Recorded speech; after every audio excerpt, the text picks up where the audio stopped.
নমস্কার বন্ধুরা, আমাদের চ্যানেলে আপনাদের সকলকে জানাই স্বাগত। বন্ধুরা, আশা করি আপনারা সকলেই খুব ভালো আছেন। বন্ধুরা, এই সেপ্টেম্বর মাসে বড় ঘোষণা রেশন কার্ড নিয়ে। আপনাদের কাছে যে রেশন কার্ডে থাকুক আর পাবেন না কিছু রেশন কার্ডের গ্রাহকেরা। কেন পাবেন না, কেন এমন সিদ্ধান্ত নেওয়া হয়েছে, কোন রেশন কার্ডে এরকম ঘটনা ঘটেছে, চলুন জেনে নিন বিস্তারিত। তাই ভিডিওটি কোনো রকম স্কিপ না করে অবশ্যই শেষ পর্যন্ত সঙ্গে থাকুন। বন্ধুরা, আপনারা হয়তো অনেকেই এই মাসে রেশন তুলে নিয়েছেন কিংবা তুলতে যাওয়ার জন্য পরিকল্পনা করেছেন। আপনার মতো পশ্চিমবঙ্গে প্রায় 6.6 লক্ষ রেশন কার্ডধারীদের জন্য আজ গুরুত্বপূর্ণ খবর। বন্ধুরা, রাজ্যের খাদ্য দপ্তর ঘোষণা করেছে যে আপনাদের মধ্যে অনেকে আর বিনামূল্যে পাবেন না রেশন। সরকারের এই বিধ্বংসী সিদ্ধান্তটিকে অনেক পরিবারের মধ্যে উদ্বেগের কারণ সৃষ্টি করেছে। ঠিক কতজন ব্যক্তি আর রেশন তুলতে পারবেন না?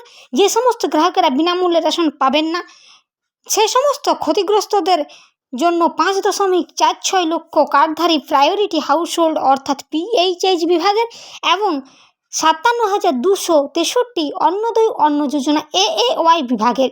সরকার বিশ্বাস করে এই পদক্ষেপগুলি রেশন ব্যবস্থাকে আরও স্বচ্ছ করে তুলবে। কেন বিনামূল্যে রেশন বন্ধ হচ্ছে? আমরা প্রত্যেকে জানি, কেন্দ্রীয় সরকার সমস্ত রেশন কার্ডধারীদের তাদের রেশন কার্ডের সঙ্গে নিজেদের আধার নাম্বার লিঙ্ক করতে বলেছিল। এর উদ্দেশ্য হলো যার রেশন কার্ড রোধ করা এবং নিশ্চিত করা যে শুধুমাত্র প্রকৃত ও সৎ লোকেরাই সুবিধা পেতে পারেন। কিন্তু বন্ধুরা, পশ্চিমবঙ্গের অনেকেই এখনও রেশন কার্ডের সাথে আধার কার্ড লিঙ্ক করেননি। এর ফলে তাদের রেশন কার্ডগুলিকে জাল বলে মনে করা হচ্ছে।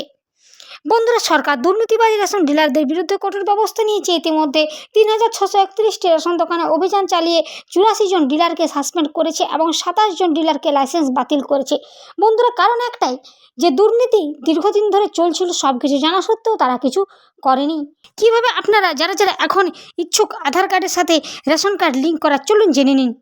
আপনারা বন্ধুরা রাজ্যের নিজ পাবলিক ডিস্ট্রিবিউশন সিস্টেম PDSA পোর্টালে যান এবং সেখানে গিয়ে আধার নাম্বারে রেশন নাম্বার লিখুন এবং মোবাইল নাম্বার লিখুন। এরপর আপনারা ফোন নাম্বারে পাঠানো একটি OTP আসবে, সেটি লিখুন। এরপরে কন্টিনিউ বা সাবমিট করলে কাজ হয়ে যাবে।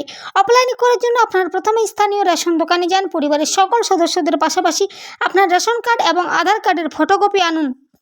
এই সমস্ত কাগজপত্র এবং আধার কার্ডের এক কপি রেশন দোকানে জমা দিন। এভাবে লিঙ্ক হয়ে যাবে। তাহলে বন্ধুরা, আপনারা যারা এখনও পর্যন্ত করাননি এবং প্রতি মাসের রেশন সুবিধা পেতে চান, তাহলে অবশ্যই করিয়ে নিন যে কোনো প্রক্রিয়াতেই।